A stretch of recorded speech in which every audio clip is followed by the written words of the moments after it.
ज्यादा से ज्यादा लोगों तक पहुंचाने का काम करेंगे। वो जो हम प्रोडक्ट पहले लॉन्च कर चुके हैं, जैसे थायराइड के लिए थायरोलेक्स, वो बहुत ही बेहतरीन प्रोडक्ट्स है। लोगों के मेरे को मैसेज आते हैं कि सर थायराइड के पेशेंट बहुत हैं, और हमने उनको देना भी शुरू कर दिया है। दोस्तों बस आप पूर्ण विश्वास के साथ 100% कॉन्फिडेंस के साथ इन प्रोडक्ट्स को लोगों तक पहुंचाइए, रिजल्ट की गारंटी हमारी है। उसी तरह हमने महाकसाय लॉन्च किए, हमने हृदय महाकसाय लॉन्च किया, हमने शूलप्रशमनम महाकसाय लॉन्च किया, हमने और भी जो इंपॉर्टेंट जो महाकसाय है वो बहुत सारे महाकसाय इंपॉर्टेंट जो महाकसाय हमने लेखनीय महाकसाय, मूत्र विरेचनीय महाकसाय वो हमने लॉन्च किए, और वो सारे आपको बहुत पसंद आए होंगे, और हो सकता है अभी तक आप तक पहुंच गए हो या पहुंचने वाले होंगे वो प्रोडक्ट्स। दोस्तों उसी कड़ी में आज हम कुछ और शानदार प्रोडक्ट्स लॉन्च करने वाले हैं, और क्या प्रोडक्ट वो होंगे वो आप तक बताने से पहले मैं कुछ चीजें आपसे बातें करना चाहूंगा। कुछ इंपॉर्टेंट विषय है जिन पे आज हमें बात कर लेनी चाहिए, और सबसे पहला विषय जिस पे हमें बात करनी चाहिए वो विषय आज महिलाओं से संबंधित है। जी हाँ, हमारे देश की महिलाओं से संबंधित एक विषय है, उस पर पहले हम थोड़ी सी बात करते हैं, और उसके बाद क्या नए प्रोडक्ट आएंगे उस पर हम बात करेंगे। दोस्तों आज हम बात करेंगे इनफर्टिलिटी, बंधत्व पे। जी हाँ, इनफर्टिलिटी क्या है? जब संतान उत्पत्ति में जो समस्या आती है, संतान उत्पत्ति नहीं हो पाती, उस समस्या को बंधत्व बोलते हैं, बंधत्व, इनफर्टिलिटी उसको बोलते हैं। दोस्तों ये इनफर्टिलिटी क्या है? इनफर्टिलिटी देखिए, वैसे तो इनफर्टिलिटी जो विषय है ये दो चीजों पर निर्भर करता है, पुरुष और महिला पे निर्भर करता है। तो पहली बात, अभी जो जिस विषय पर मैं बात कर रहा हूं, हमारे यहां जो भारत में जो इनफर्टिलिटी की समस्या है उसमें 70% जो केसेस है उसमें महिलाओं के अंदर समस्याएं पाई जाती हैं, जिसकी वजह से फर्टिलिटी प्रॉपर नहीं हो पाती। इनफर्टिलिटी की जो समस्या 70% महिलाओं की फैक्टर्स की वजह से है, और 30% रीजन में पुरुष भी फैक्टर होते हैं इस विषय में। अभी आज स्पेशली हम जिस विषय पे बात कर रहे हैं महिलाओं की इनफर्टिलिटी से संबंधित विषय पे बात करेंगे। दोस्तों ये इनफर्टिलिटी क्या है, क्यों हो रही है, क्यों उसके केसेस इतने बढ़ते जा रहे हैं, उसका क्या समाधान है, थोड़ा सा इसके ऊपर बात करेंगे। बहुत गहराई में जब हम इन प्रोडक्ट्स की प्रोडक्ट ट्रेनिंग करेंगे तब इनके विषय में अच्छे से बात करेंगे। अभी मैं आपको देखिए एक बात बता दूं दोस्तों, आज से अगर 10-20 साल पहले, अगर आज से 10-20 क्या अगर 5-7 साल पहले भी अगर जाते ना, आज से या 10 साल पहले जाते हैं, तो आप देखना ये जो एक आजकल खुले ना आईवीएफ सेंटर, क्या आप खुद सोच के देखिए, क्या आपके शहर में आज से 10 साल पहले इस तरह के आईवीएफ सेंटर थे क्या? नहीं थे दोस्तों। आज से 10-15 साल पहले आईवीएफ सेंटर को कोई जानता ही नहीं था। अगर कुछ थे भी तो बहुत बड़े बड़े मेट्रो सिटीज में आईवीएफ सेंटर थे, और आज गांव कस्बे, छोटे छोटे कस्बों में IVF centre, in vitro fertilisation IVF centre वहां पर खुले हुए। आईवीएफ सेंटर क्या है? ये जो संतानोत्पत्ति में जो समस्या आ रही है उस समस्या को दूर करने का एक आधुनिक साइंस ने तरीका अपनाया है। उसमें क्या करते हैं, पुरुष और महिला के दोनों का उसका स्पर्म और उसको उनको बाहर लैब में उनको फर्टिलाइज करके और महिला के अंदर इम्प्लांट कर दिया जाता है। दोस्तों ये जो तरीका है, मुझे नहीं लगता कि ये बिल्कुल 100% प्राकृतिक तरीका है। इस तरीके में बहुत सारे नुकसान भी हैं, और नुकसान के साथ साथ ये एक बहुत खर्चीली प्रक्रिया भी है। जो आईवीएफ है, मैंने बहुत सारे कपल मेरे पास ऐसे आते हैं, सर हम आईवीएफ करा चुके हैं, इतने लाखों रुपए लगा चुके हैं, लेकिन फिर भी अभी तक सफलता नहीं मिली है। तो दोस्तों लोगों का पैसा भी लग रहा है, लोगों का स्वास्थ्य भी खराब हो रहा है, लेकिन फिर भी प्रॉपर उनको सफलता नहीं मिल रही है, उनके स्वास्थ्य के साथ खिलवाड़ हो रहा है। अगर इसी इनफर्टिलिटी को मैं आयुर्वेद के दृष्टिकोण से अगर बात करूं, तो आज से हजारों साल पहले महर्षि चरक या दूसरे जो आचार्य थे वो कितने महान वैज्ञानिक थे। आप सोचे इस बात से, आचार्य चरक ने ये कहा है कि जो बंधत्व, जो इनफर्टिलिटी की जो समस्या है उसके 4 मुख्य फैक्टर हैं, 4 मुख्य चीजों फैक्टर्स पे वो निर्भर करता है, 4 ऐसे कारक हैं जिनकी वजह से बंधत्व हो सकता है। दोस्तों बंधत्व की बात करने से पहले ये बिल्कुल जगजाहिर बात है, आप सबको भी पता है, प्रजनन मानव जीवन का एक महत्वपूर्ण कर्म है। प्रजनन करना एक मानव जीवन का एक प्रक्रिया है जो कि बहुत आवश्यक है। अगर इस सृष्टि को आगे चलाते रहना है तो प्रजनन आवश्यक है, और हर व्यक्ति का, हर जीव मानव का एक सपना है कि वो एक स्वस्थ और बौद्धिक संतान उसको हो। हालांकि मॉडर्न साइंस इस तरह की चीजों को नहीं मानता, लेकिन आयुर्वेद हमेशा से इस चीज को मानता है कि जो संतान उत्पत्ति है वो एक आवश्यक कर्म है इंसान का, और संतान उत्पन्न करना ही नहीं, संतान एक स्वस्थ और बौद्धिक मेधावी संतान उत्पन्न करना आयुर्वेद मानता है। चाहे संतान है, चाहे वो बालक है, चाहे बालिका है, इस पर निर्भर नहीं करता, लेकिन स्वस्थ होना चाहिए, मेधावी होना चाहिए, इस तरह की कल्पना आयुर्वेद करता है। दोस्तों हमारे हमारे आयुर्वेद में आज से हजारों साल पहले या हमारे इतिहास में आज से हजारों साल पहले आप देखें महाभारत था। महाभारत में आपने अभिमन्यु का नाम सुना। अभिमन्यु क्या बताते हैं, जब वो अपनी माँ के पेट में था तभी उसने चक्रव्यूह की रचना के बारे में सीख लिया था। जब पैदा हुआ तो उतना ज्ञान लेके पैदा हुआ था। ये सब क्यों पॉसिबल है? आयुर्वेद में बताया गया है कि संतानोत्पत्ति कैसे हो करनी चाहिए, किन किन चीजों का ध्यान रखते हुए अगर संतानोत्पत्ति करेंगे तो संतान बहुत ही एक मेधावी और स्वस्थ और बौद्धिक संतान आप प्राप्त कर सकते हैं। तो लेकिन संतानोत्पत्ति के लिए आचार्य चरक ने सूत्र स्थान अध्याय 4 में बताया कि 4 फैक्टर हैं जो संतानोत्पत्ति को प्रेरित करते हैं, बाधक बनते हैं। उसमें कौन कौन से 4 हैं? सबसे पहले ऋतु।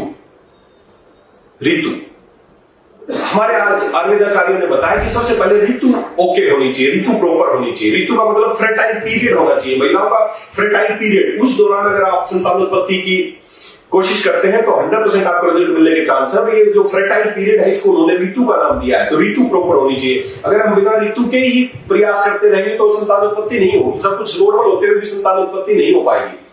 तो ये ऋतु क्या है? ऋतु है फ्रेटाइल पीरियड। और मोस्टली जो महिलाओं के मेंस्ट्रुएशन का जो डे है, फर्स्ट डे से लेके उसके बाद 10वें दिन से लेके 16वें दिन तक, 10वें दिन से लेके 16वें दिन तक का जो समय है वो फ्रेटाइल पीरियड माना जाता है। उस दौरान ओवम बनते हैं, वो मैच्योर होते हैं, इसलिए वो समय है कि अच्छे से संतानोत्पत्ति या प्रजनन की जो समस्या, जो क्रिया है वो संपूर्ण हो सकती है।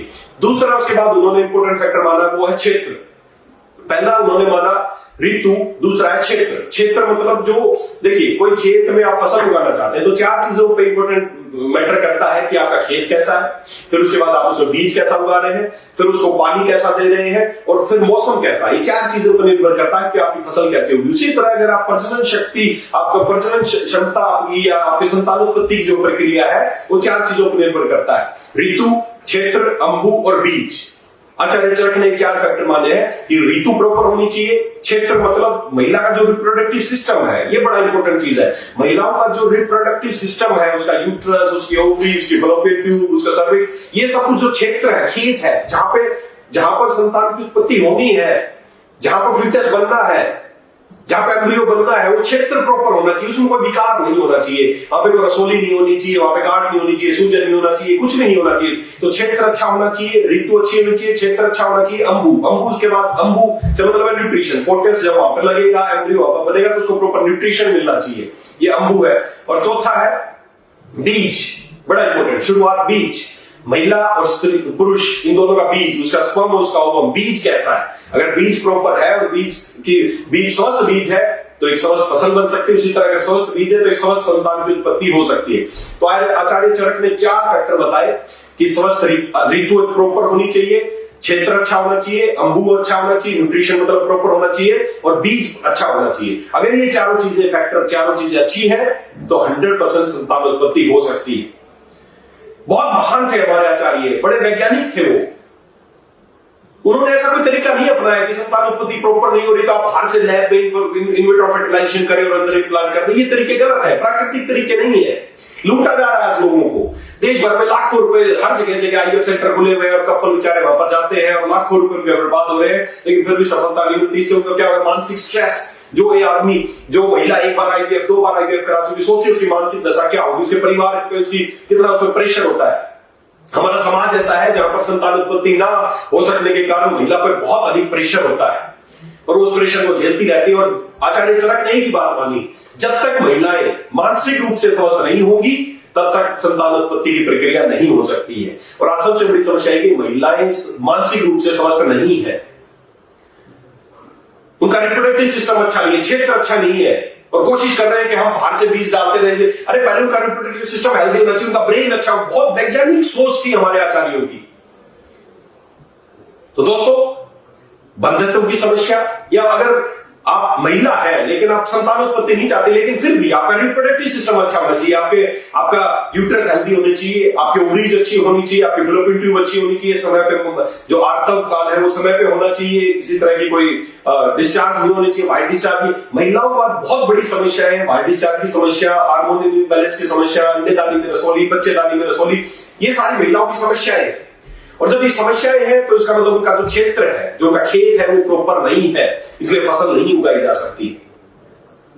तो दोस्तों, आचार्य चरक ने बताया कि अगर आप संतानोत्पत्ति चाहते हैं या संतानोत्पत्ति नहीं भी चाहते हैं, देखिए मैं आपको एक चीज समझाना चाहूंगा, संतानोत्पत्ति चाहना मतलब कि आपका जो रिप्रोडक्टिव सिस्टम है, आपका शरीर इतना हेल्दी है कि संतानोत्पत्ति हो सकती है। अगर आपकी उम्र, आपकी सब कुछ अभी सही है, तो आपका जो अंदर के ऑर्गन्स इतने हेल्दी हैं कि संतानोत्पत्ति की प्रक्रिया हो सकती है। इसका मतलब कि आप स्वस्थ हैं। तो आचार्य चरक ने महिलाओं की सभी समस्याओं को दूर करने के लिए और उनको इस लायक बनाने के लिए कि वो प्रजनन कर सके, वो संतानोत्पत्ति कर सके, उसके लिए आचार्य चरक ने, जैसे मैंने पहले बताया, सूत्र स्थान अध्याय 4 में बहुत सारे महाकसायों के बारे में बताया है, और उन्हीं महाकसायों में से एक महाकसाय है जिसके बारे में आचार्य चरक ने बताया, और वही महाकसाय मैं आज आपसे इंट्रोड्यूस कराने वाला हूं। दोस्तों, कौन सा है वो महाकसाय? दिल थाम के बैठिए, वो महाकसाय है प्रजा स्थापन महाकसाय। जी हाँ, प्रजा स्थापन। प्रजा ना, पहले से नाम की बातें बताता हूं। प्रजा स्थापन, प्रजा मतलब आचार्य ने माना इसको संतान स्थापना की। जब जो महिलाएं हैं उनके अंदर जो भी समस्त तरह के विकारों को दूर करके और उनको संतान उत्पत्ति के लायक बनाना, उसको बोलते हैं प्रजा स्थापन। आप ये प्रोडक्ट पे पैकिंग देख सकते हैं, कितनी शानदार पैकिंग है। प्रजा स्थापन महाकसाय, स्त्री रोग संबंधित सभी विकारों के लिए। दूसरी तरफ आप इंग्लिश में भी पढ़ पाएंगे, प्रजा स्थापन महाकसाय फॉर गायनेकोलॉजिकल डिसऑर्डर्स। तो दोस्तों, महिलाओं की सभी समस्याओं के लिए, चाहे वो पीसीओडी हो, चाहे हार्मोन इंबैलेंस हो, चाहे वाइट डिस्चार्ज हो, चाहे उनको इनफर्टिलिटी की समस्या हो, तमाम तरह के विकारों को दूर करने के लिए आचार्य चरक ने ये महाकसाय का वर्णन किया। और हमने बस आचार्य चरक की बात मानते हुए, आयुर्वेद की पालना करते हुए, उसी महाकसाय को और ज्यादा स्ट्रॉन्ग और ज्यादा क्लासिकल तरीके से बनाया। हमने उन सारी हर्ब्स को लिया, अपनी फैक्ट्री में उनका काढ़ा तैयार किया। काढ़ा तैयार 10 ऐसी हर्ब्स उन्होंने यूनिक बताई। किया कैसे जाता है, महाकसाय कैसे बनाया जाता है, 10 जो अलग अलग जड़ी बूटी सबका काढ़ा बनाया जाता है। वो 10 काढ़े हैं और वो 10 काढ़े मिलके एक महाकाढ़ा बनता है, जिसको नाम दिया गया महाकसाय। आपको इसी बात से पता चल जाएगा कि हमारे आचार्य कितने महान वैज्ञानिक थे। आप इसके इंग्रेडिएंट्स देखेंगे तो इसका जो पहला इंग्रेडिएंट है, आप इसका जो पहला इंग्रेडिएंट आप पढ़ेंगे वो है ब्राह्मी। सोचिए, ब्राह्मी। आप सोचेंगे कि स्त्री विकारों को दूर करना, ब्राह्मी तो दिमाग के लिए है। जी हाँ, दिमाग के लिए है। और यही हमारे आचार्य की सोच थी कि जब तक महिला मानसिक रूप से स्वस्थ नहीं होगी, रिलैक्स नहीं होगी, तब तक उसके विकार दूर नहीं हो सकते, तब तक वो संतान उत्पत्ति नहीं कर सकती, बंधन तो दूर नहीं हो सकता। तो सबसे पहले इसमें ब्राह्मी, उसके बाद मंडूक पर्णी, उसके बाद शतावरी, दूर्वा, पाटला, गुरुची, अरिथी, गुटकी, बला और वीरेंगु। इतनी शानदार हर्ब्स है जो महिला के समस्त विकारों को दूर करेंगी, उसके अंदर ऑर्गन्स को ठीक करेंगी। इसमें आचार्य चरक ने साफ बताया। इसमें हमने इसमें मैंने मेंशन भी किया, आप तब ये प्रोडक्ट पहुंचेगा तो आप इसमें पढ़ पाएंगे। द ड्रग्स इन प्रजा स्थापन महाकसाय active principle which act as a fertility modulator. ये फर्टिलिटी मॉड्यूलेटर की तरह काम करेगी। Many condition can cause disturbance of the गर्भोत्पादक सामग्री। उन्होंने 4 चीजें बताई, जैसे मैंने बताया, ऋतु प्रॉपर होना चाहिए, क्षेत्र प्रॉपर होना चाहिए, अंबु प्रॉपर होना चाहिए, बीज प्रॉपर होना चाहिए। जो द्रव्य acts on all these factors with their special properties. जो हमने इसमें हर्ब्स यूज की हैं वो इन चारों फैक्टर्स पे काम करती हैं और महिलाओं को 100% स्वस्थ बनाने का काम करती हैं। तो दोस्तों, ये प्रजा स्थापन महाकसाय हमारे घर की महिलाओं के लिए, हमारे समाज की महिलाओं के लिए, क्योंकि एक समाज तब तक स्वस्थ नहीं रह सकता जब तक हमारी महिला एक स्वस्थ नहीं होगी। एक स्वस्थ महिला ही आप सोच के देखिए, आपके घर में आपकी पत्नी है, आपकी माँ है, आपकी बहन है, एक दिन के लिए बीमार हो जाती है तो ऐसा लगता है पूरा परिवार बीमार हो गया है। और वही महिलाएं समस्याओं से पीड़ित है, महीने में बेचारियों को उनको बहुत समस्या रहती है, संकोच के वश नहीं बता पाती। क्या एक परिवार स्वस्थ रह सकता है जब तक महिला स्वस्थ नहीं रहेगी? नहीं रह सकता।